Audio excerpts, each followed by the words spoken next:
Jemaat Tuhan Shalom, sekali lagi sangat bersyukur untuk bisa menyapa Jemaat Tuhan lagi di pagi hari ini.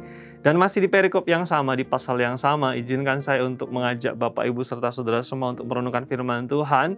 Setelah beberapa waktu lalu kita berdoa bersama mengimani bahwa ada mujizat kuasa di dalam nama Yesus. Sekarang firman Tuhan akan kita dengarkan bersama-sama dengan tema pemberian terbaik. Pemberian kita yang paling baik untuk sesama kita.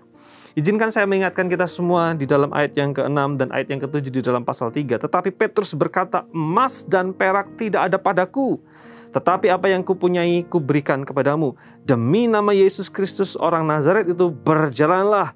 Lalu ia memegang tangan kanan orang itu dan membantunya berdiri. Seketika itu juga kuat kaki dan mata kaki orang itu.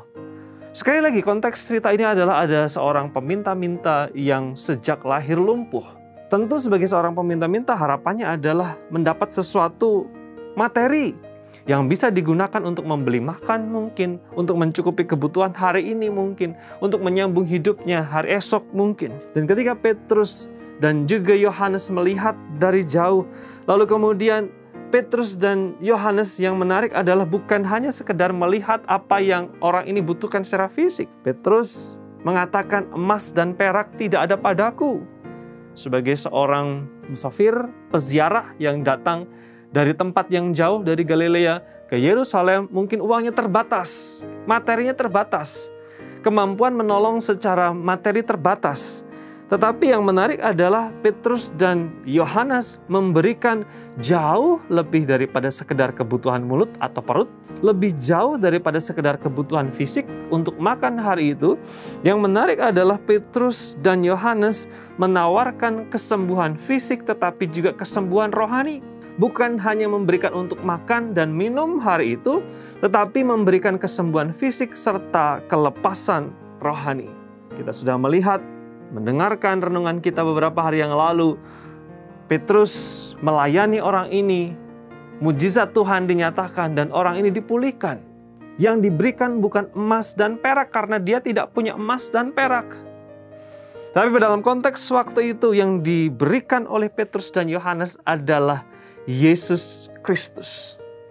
Yesus Kristus yang diberikan kepada orang ini. Sehingga orang ini mengalami transformasi dan pemulihan. Bukan hanya kesembuhan secara fisiknya, dia bisa berdiri, berjalan, melompat, dan berlari. Tetapi yang indah adalah ada indikasi dan petunjuk besar bahwa dia mengalami transformasi dan perubahan rohani. Dia memuji Allah, kata firman Tuhan di dalam ayat yang ke-8. Bukan hanya itu saja, tetapi dia antusias untuk mengikuti Petrus dan Yohanes. Bukan itu saja, tetapi dia antusias untuk mendengarkan pengajaran firman Tuhan. Bukan hanya itu saja, tetapi dia juga hadir untuk mendengarkan berita Injil.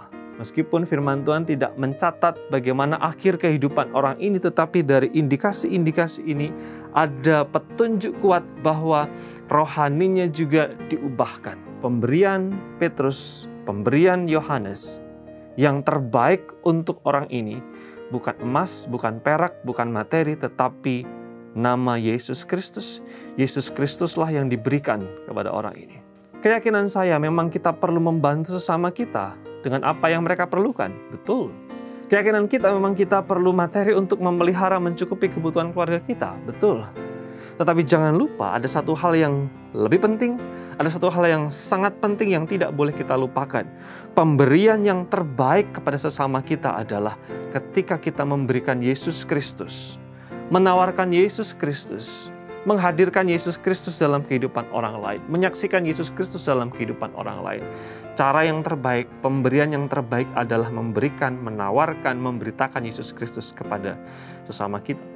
Termasuk saya dan saudara yang sebagai orang tua. Pemberian yang terbaik dari kita, orang tua, kepada anak-anak adalah bukan tentang materi, pendampingan, itu penting, tetapi yang terpenting adalah iman kepada Yesus. Legacy, warisan terbaik kita adalah iman kepada Yesus Kristus. Mari berdoa, meminta supaya Tuhan memberikan kita kesempatan membagikan Yesus kepada sesama, termasuk juga keluarga dan anak-anak kita. Kita berdoa. Mengucap syukur di dalam nama Yesus karena iman yang Tuhan berikan kepada kami. Biarlah iman kami bertumbuh kuat dan mengakar, sehingga kami diberikan kesempatan untuk membagikan Yesus kepada saudara kami, sesama kami, bahkan keluarga kami. Berkati dan mampukan jemaat Tuhan dan juga hamba menjadi saksi membawa nama Yesus di dalam kehidupan kami. Di dalam nama Yesus kami berdoa. Amin.